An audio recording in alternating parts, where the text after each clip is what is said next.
നമസ്കാരം. മലയാളി വാർത്തയിലേക്ക് സ്വാഗതം. അങ്ങോട്ടനങ്ങിയാലും ഇങ്ങോട്ടനങ്ങിയാലും നഷ്ടം ജനങ്ങൾക്ക് മാത്രമാണ് എന്നുള്ളതാണ് മുഖ്യമന്ത്രി പിണറായി വിജയന്റെ ഓരോ പരിപാടികളുമായി ബന്ധപ്പെട്ടുള്ള റിപ്പോർട്ടുകൾ തെളിയിക്കുന്നത്. ആർക്കൊക്കെ എന്തൊക്കെ ഉപയോഗപ്രദമാകുന്ന പ്രവർത്തനങ്ങളാണ് തങ്ങൾ കാഴ്ചവെക്കുന്നതെന്ന് പറഞ്ഞു കഴിഞ്ഞാലും അതിൻ്റെയൊക്കെ ചിലവ് അത് പൊതുജനങ്ങളുടെ തലയിലായിരിക്കും എന്നത് പലതവണ നമ്മൾ കണ്ടതാണ്. ഇപ്പോഴിതാ പുതിയൊരു കണക്ക് കൂടെ പുറത്തു വരുന്നു. കഴിഞ്ഞ കുറച്ച് ദിവസങ്ങൾക്ക് മുമ്പ് കൃത്യമായി പറയുകയാണെങ്കിൽ തിരഞ്ഞെടുപ്പ് ലക്ഷ്യമിട്ട് നടത്തിയിട്ടുള്ള ഒരു അഭിമുഖമുണ്ട്. നടൻ മോഹൻലാലുമായിട്ട് മുഖ്യമന്ത്രി പിണറായി വിജയൻ നടത്തിയ ആ ഒരു അഭിമുഖം. മുഖ്യമന്ത്രി പിണറായി വിജയന്റെ പ്രത്യേക താല്പര്യത്തിന്റെ ഭാഗമായിട്ടാണ് മോഹൻലാലിനെ കൊണ്ട് തന്നെ ഇന്റർവ്യൂ ചെയ്യിച്ചത് എന്നുള്ള റിപ്പോർട്ടുകൾ പുറത്തു വന്നിരുന്നു. ഇപ്പോൾ ഇതിന്റെ ചിലവ് കണക്കുകൾ പുറത്തു വരുമ്പോൾ അവിടെയും പൊതുജനങ്ങളുടെ തലയ്ക്കാണ് പ്രഹരം എന്നുള്ളതാണ് യാഥാർത്ഥ്യം. നടൻ മോഹൻലാൽ മുഖ്യമന്ത്രിയുമായി നടത്തിയിട്ടുള്ള അഭിമുഖത്തിന് ഉപയോഗിച്ച സർക്കാർ ഫണ്ട് വിവരങ്ങളുടെ കണക്കുകൾ പുറത്തു വരികയാണ്. അഭിമുഖത്തിന് ഏകദേശം 11,21,000 രൂപയാണ് ചിലവെന്നാണ് കണക്കുകൾ. സർക്കാർ ഫണ്ട് ഉപയോഗിച്ചാണ് സർക്കാർ ഇത്തരത്തിൽ പരിപാടി നടത്തിയതെങ്കിൽ ചുരുക്കി പറഞ്ഞാൽ LDFന്റെ പ്രൊമോഷന് വേണ്ടി സർക്കാർ ഫണ്ട് ഉപയോഗിച്ച് പിണറായി നടത്തിയ നാടകം എന്ന് വേണമെങ്കിൽ പറയാം. അതിനും ചിലവ് 11 ലക്ഷത്തോളം രൂപ എന്നുള്ളതാണ്. സാമ്പത്തിക പ്രതിസന്ധി കാലഘട്ടത്തിലാണ് കേരളം എന്നുള്ളത് മിനിറ്റുകൾക്ക് കൊണ്ട് പറയുന്ന LDF സർക്കാരിന്റെ പ്രവർത്തനങ്ങളാണ് ഈ കാണുന്നതൊക്കെ. എന്തായാലും വിവരാവകാശ പ്രകാരമുള്ള കണക്ക് വിവരങ്ങൾ പുറത്തു വന്നിരിക്കുകയാണ്. ഏകദേശം 11,21,000 രൂപയാണ് ഈ ഒരു അഭിമുഖത്തിന് വേണ്ടി മാത്രം ചിലവാക്കിയതെന്നാണ് വിവരാവകാശ മറുപടിയായിട്ട് ഇപ്പോൾ ലഭിച്ചിരിക്കുന്നത്. അതേസമയം ഈ അഭിമുഖത്തിന് വേണ്ടി സർക്കാർ സംവിധാനങ്ങൾ ഉപയോഗിച്ചിട്ടില്ല എന്നും വിവരാവകാശ പകർപ്പിൽ ചൂണ്ടിക്കാണിക്കുന്നതായാണ് സൂചന. തിരുവല്ല സ്വദേശി റിജോ വള്ളംകുളം നൽകിയിട്ടുള്ള ഒരു വിവരാവകാശ റിപ്പോർട്ട് അതിന്റെ ഭാഗമായിട്ട് ലഭിച്ചിരിക്കുന്ന മറുപടിയാണ് ഇപ്പോൾ പുറത്തു വരുന്നത്. കണ്ടം മിണ്ടിയും ഇരുവർ എന്നായിരുന്നു ഈ അഭിമുഖത്തിന്റെ പേര്. 2 ദിവസം എടുത്തു ക്ലിഫ് ഹൗസിൽ ഈ അഭിമുഖം ചിത്രീകരിക്കാനെന്ന് ഇതുമായി ബന്ധപ്പെട്ട റിപ്പോർട്ടുകൾ പുറത്തു വന്നപ്പോൾ വ്യക്തമായതാണ്. അഭിമുഖത്തിന്റെ ടീസറും ഏറെ ചർച്ചയായിരുന്നു. മുഖ്യമന്ത്രിയുടെ രാഷ്ട്രീയ ജീവിതം വ്യക്തി ജീവിതമായി എന്നതടക്കമുള്ള കാര്യങ്ങളായിരുന്നു ഈ ഒരു അഭിമുഖത്തിൽ ഉണ്ടായിരുന്നത്. അതേസമയം PR സ്റ്റണ്ട് എന്ന അഭിമുഖത്തെക്കുറിച്ച് പ്രതിപക്ഷം വലിയ രീതിയിൽ പരിഹസിച്ചതൊക്കെ ശ്രദ്ധേയമാണ്. ലാലും പിണറായിയും തമ്മിലുള്ള വ്യക്തിബന്ധമാണ് അഭിമുഖത്തിന് പിന്നിൽ എന്നതായിരുന്നു CPM പറഞ്ഞതെങ്കിൽ പ്രശസ്ത സംവിധായകൻ TK രാജീവ് കുമാറിന്റെ നേതൃത്വത്തിലുള്ള സംഘമാണ് ഇതിന് പിന്നിൽ പ്രവർത്തിച്ചത് എന്നുള്ള സൂചനകളും പുറത്തു വന്നിരുന്നു. തിരുവനന്തപുരത്ത് എത്തിയപ്പോൾ മുഖ്യമന്ത്രിയുമായി നടത്തിയിട്ടുള്ള കൂടിക്കാഴ്ചക്കിടയിലാണ് ഇത്തരമൊരു പരിപാടിയെക്കുറിച്ച് മുഖ്യമന്ത്രി പിണറായി വിജയൻ ലാലിനോട് തന്നെ നേരിട്ട് സൂചിപ്പിച്ചതെന്നായിരുന്നു സൂചനകൾ. അത് മോഹൻലാൽ സന്തോഷം സമ്മതിച്ചു വരികയായിരുന്നു. മുൻപ് 2011 നിയമസഭാ തെരഞ്ഞെടുപ്പിന് മുന്നോടിയായി അന്നത്തെ പ്രതിപക്ഷ നേതാവ് ഉമ്മൻചാണ്ടിയുമായിട്ട് മോഹൻലാൽ ഇത്തരമൊരു അഭിമുഖം നടത്തിയത് വലിയ രീതിയിൽ അപ്പോൾ ഓർത്തെടുക്കുകയും ചെയ്തു. ഉമ്മൻചാണ്ടി നടത്തിയിട്ടുള്ള പ്രവർത്തനങ്ങൾ അതേപോലെ തന്നെ അനുകരിക്കുകയാണ് മുഖ്യമന്ത്രി പിണറായി വിജയൻ എന്നുള്ള ആക്ഷേപവും ഈ സംഭവവുമായി ബന്ധപ്പെട്ട് ഉടലെടുത്തിരുന്നു. എന്തായാലും തുടക്കത്തിൽ ഞാൻ പറഞ്ഞു വന്നതുപോലെ എന്ത് ചെയ്തു കഴിഞ്ഞാലും മുഖ്യമന്ത്രി പിണറായി വിജയന്റെ നേതൃത്വത്തിൽ മുഖ്യമന്ത്രി പിണറായി വിജയന്റെ നിഴലുള്ള സ്ഥലത്ത് പൊതുജനങ്ങൾക്ക് വലിയ പ്രഹരമാണ് എന്ന് പറയേണ്ടുന്ന സാഹചര്യത്തിലേക്കാണ് കാര്യങ്ങൾ എത്തുന്നത്. നമുക്കറിയാം, 3ാം പിണറായി സർക്കാർ അധികാരത്തിൽ വരും എന്നുള്ള ആത്മവിശ്വാസത്തിലാണ് LDF അതിൻ്റെ പ്രചാരണങ്ങൾ അതിശക്തമാക്കിക്കൊണ്ടിരിക്കുകയാണ്. ലക്ഷക്കണക്കിന് രൂപ ഇറക്കിക്കൊണ്ടാണ്, ലക്ഷം എന്നതിനേക്കാൾ കോടിക്കണക്കിന് രൂപ ഇറക്കിക്കൊണ്ടാണ് ഈ തിരഞ്ഞെടുപ്പിനെ നേരിടാൻ LDF തയ്യാറായി കഴിഞ്ഞിരിക്കുന്നത്. വലിയൊരു വിഭാഗം ജനങ്ങൾ പ്രസ്ഥാനമാണ് വലുത് എന്നത് പറഞ്ഞുകൊണ്ട് LDF പൂർവ്വ ശക്തിയോടെ തുടരും എന്നൊക്കെ ആത്മവിശ്വാസത്തിൽ പറയുന്നുണ്ട്. എന്നാൽ ശബരിമല സ്വർണ്ണക്കൊള്ള പോലുള്ള നിരവധി വിഷയങ്ങൾ LDFന് തിരിച്ചടി ആയി മാറാനുള്ള സാധ്യതകൾ നിലനിൽക്കുകയാണ്.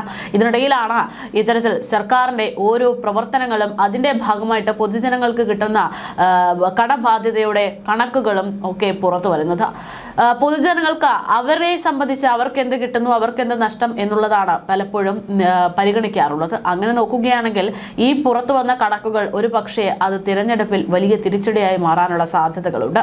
നമുക്കറിയാം, മുഖ്യമന്ത്രി പിണറായി വിജയൻ നടത്തുന്ന പല പരിപാടികളും ഇത്തരത്തിൽ വലിയ നാശ കണക്കുകളിലേക്കാണ് പോയിക്കൊണ്ടിരിക്കുന്നത് എന്നുള്ളത്. നവകേരള സദസ്സ് എന്ന് പറയുന്ന ഒരു പരിപാടി കുറച്ച് വർഷങ്ങൾക്ക് മുമ്പ് മുഖ്യമന്ത്രിയുടെ നേതൃത്വത്തിൽ നടത്തിയിരുന്നു. സർക്കാർ ഓഫീസുകൾ അടച്ചിട്ട് മന്ത്രിമാരെല്ലാം തന്നെ ഒരുമിച്ച് ഒരു ഉല്ലാസയാത്ര പോകുന്നത് പോലെ ഒരു പരിപാടി നടത്തി നവകേരള സദസ്സ്. മുൻ മുഖ്യമന്ത്രിയായിരുന്ന ഉമ്മൻചാണ്ടി നടത്തിയ ഒരു പരിപാടിയുടെ മാതൃകയിൽ തന്നെയായിരുന്നു ഈ നവകേരള സദസ്സ് നടത്തിയത് എന്നതിൽ യാതൊരു സംശയവുമില്ല. പക്ഷേ വ്യത്യാസമുണ്ടായിരുന്നത് അന്ന് ഉമ്മൻചാണ്ടി അദ്ദേഹം ഈ ജനങ്ങൾക്ക് ഇടയിലേക്ക് ഇറങ്ങിച്ചെന്ന് അവരുടെ പ്രശ്നങ്ങൾ മനസ്സിലാക്കി അവർക്ക് ചില പരിഹാരങ്ങളും എന്തൊക്കെ കേരളത്തിന് സർക്കാരിന് ചെയ്ത് കൊടുക്കാൻ പറ്റുമോ അതൊക്കെ ചെയ്തു കൊടുക്കുക എന്നുള്ള കാര്യങ്ങളുമായിരുന്നു. എന്നാൽ അത്തരത്തിൽ ഈ നവകേരള സദസ്സിലും ഉണ്ടാകുമെന്ന് പ്രഖ്യാപിച്ചിരുന്നുവെങ്കിലും നവകേരള സദസ്സ് കൊണ്ട് ജനങ്ങൾക്ക് ഒന്നും തന്നെ ലഭ്യമായിട്ടില്ല എന്നുള്ളതാണ് ചുരുക്കം. നവകേരള സദസ്സിൽ ലഭിച്ചിരിക്കുന്ന പരാതികൾ അത് വലിയ തോതിൽ തന്നെയുണ്ട്. പക്ഷെ ആ പരാതികൾ പലതും ഇപ്പോഴും ചവറ്റുകുട്ടയിൽ കിടക്കുകയാണ് എന്നുള്ളതാണ്. ആകെ ഉണ്ടായത് നവകേരള സദസ്സിന് വേണ്ടി സർക്കാർ ഖജനാവിൽ നിന്ന് ചിലവായ പണം ഒന്നുമല്ലാതെ പൊടിഞ്ഞുപോയി എന്നുള്ളത് മാത്രം. ഒരു ബസ് അടക്കം പ്രത്യേകമായിട്ട് ആ യാത്രയ്ക്ക് വേണ്ടി കോടിക്കണക്കിന് രൂപ ചെലവിട്ടുകൊണ്ട് സർക്കാർ ഇറക്കിയിരുന്നു. അതായത് അവരുടെ ഉല്ലാസയാത്രയ്ക്ക് പോകാൻ വേണ്ടി ഒരു പ്രത്യേകമായിട്ടുള്ള ഒരു ബസ് സാമ്പത്തിക പ്രതിസന്ധി കാലഘട്ടത്തിൽ സർക്കാർ ഇറക്കി എന്നുള്ളത് ചുരുക്കം. അത്തരത്തിൽ ഓരോ റിപ്പോർട്ടുകളും എടുത്തു നോക്കുകയാണെങ്കിൽ വലിയ സാമ്പത്തിക ബാധ്യതയാണ് കേരളത്തിൻ്റെ ജനങ്ങൾക്ക് മുഖ്യമന്ത്രി നൽകുന്ന സമ്മാനം എന്നുള്ളതാണ് യാഥാർത്ഥ്യം. നവകേരള സദസ്സ് കഴിഞ്ഞ് ഈ അടുത്ത കാലത്ത് മുഖ്യമന്ത്രിയുടെ നേതൃത്വത്തിൽ മറ്റൊരു പരിപാടി നടക്കുകയുണ്ടായി. ആഗോള അയ്യപ്പ സംഗമം എന്ന് പറയുന്ന ഒരു പരിപാടി. ശബരിമലയുടെ വികസനവും ശബരിമലയിലെ ഭക്തർക്ക് നൽകുന്ന സൗകര്യ പ്രവർത്തനങ്ങൾ അതൊക്കെ ലക്ഷ്യം വെച്ചുകൊണ്ട് സ്പോൺസർമാരെ കണ്ടെത്തുക എന്നുള്ളതൊക്കെ ലക്ഷ്യം വെച്ചുകൊണ്ടാണ് സർക്കാരിൻ്റെ നേതൃത്വത്തിൽ അന്ന് അത്തരത്തിലൊരു പരിപാടി സംഘടിപ്പിച്ചത് എന്നായിരുന്നു പറഞ്ഞിരുന്നത്. എന്നാൽ അതും ഈ പറയുന്നത് പോലെ പ്രഖ്യാപനം ഒന്ന്, ഉദ്ദേശം ഒന്ന്, നടന്നത് മറ്റൊന്ന് എന്നുള്ളതാണ് യാഥാർത്ഥ്യം.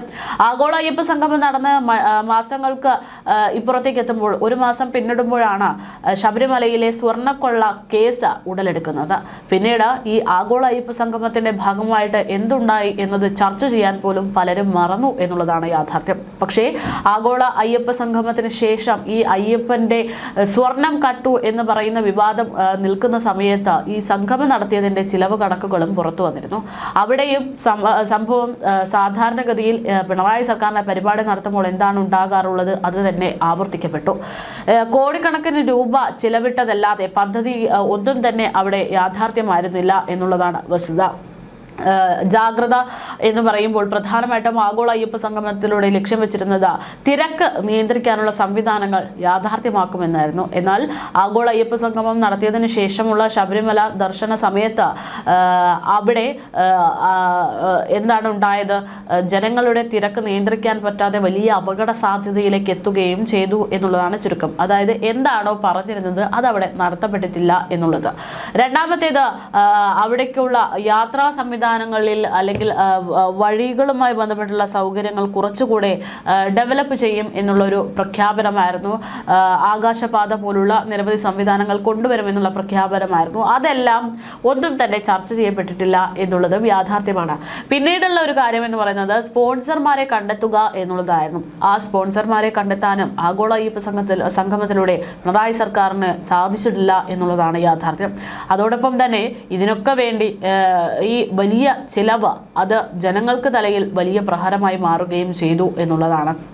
ഇത്തരത്തിൽ ഏത് പരിപാടി സംഘടിപ്പിച്ചാലും പൊതുജനങ്ങൾക്ക് വലിയ തിരിച്ചടിയായി മാറുന്നു എന്നുള്ളതാണ് യാഥാർത്ഥ്യം. എന്തായാലും അത്തരത്തിൽ മുന്നോട്ട് പോകുമ്പോഴാണ് LDF സർക്കാരിൻ്റെ പ്രവർത്തന മികവുകൾ അല്ലെങ്കിൽ LDFിൻ്റെ ഒരു ഇലക്ഷൻ സ്റ്റണ്ട് പോലെ ഒരു അഭിമുഖം മുഖ്യമന്ത്രി തന്നെ താല്പര്യം കാണിച്ചുകൊണ്ട് നടത്തുന്നത്. നടൻ മോഹൻലാൽ ആയതുകൊണ്ട് സ്വാഭാവികമായിട്ടും വലിയൊരു പ്രേക്ഷകർ ആ ഒരു അഭിമുഖത്തിനുണ്ടാകും. പിന്നെ അപ്പുറത്തുള്ളത് മുഖ്യമന്ത്രി പിണറായി വിജയനാണ്. അദ്ദേഹത്തിൻ്റെയും ഇഷ്ടക്കാർ ഒരുപാടുണ്ട് കേരളത്തിൽ. അപ്പോൾ അങ്ങനെ നടത്തിയ ഒരു പരിപാടി, അതായത് തീർത്തും LDFന്, ഒരു പാർട്ടിക്ക്, ഒരു പ്രസ്ഥാനത്തിന് മാത്രം പ്രയോജനകരമാകുന്ന ഒരു അഭിമുഖത്തിന് സർക്കാരിൻ്റെ ഖജനാവിൽ നിന്ന് 11 ലക്ഷത്തോളം രൂപ ചെലവിട്ടിരിക്കുന്നു എന്നുള്ള വിവരങ്ങളാണ് പുറത്തു വരുന്നത്. എന്തായാലും കേരളം സാമ്പത്തിക പ്രതിസന്ധിയിലാണ് എന്ന് പറഞ്ഞുകൊണ്ട് പല ആളുകൾക്കും പല പെൻഷൻ പോലുള്ള പല കാര്യങ്ങളും മുടങ്ങുന്ന സാഹചര്യത്തിലും ഇത്തരത്തിൽ ധൂർത്തിന് ഇവിടെ ഒരു കുറവും വരുന്നില്ല എന്നുള്ളതാണ് വസ്തുത. അതിൻ്റെ ഒരു തെളിവ് കൂടെ ഇപ്പോൾ പുറത്തേക്ക് വരികയാണ്. എന്തായാലും ഇതൊക്കെ ജനങ്ങൾ മനസ്സിലാക്കി വോട്ട് രേഖപ്പെടുത്തും എന്നാണ് രാഷ്ട്രീയ നിരീക്ഷകരൊക്കെ ഈ ഒരു റിപ്പോർട്ട് പുറത്തു വരുമ്പോൾ പ്രതികരിക്കുന്നത്.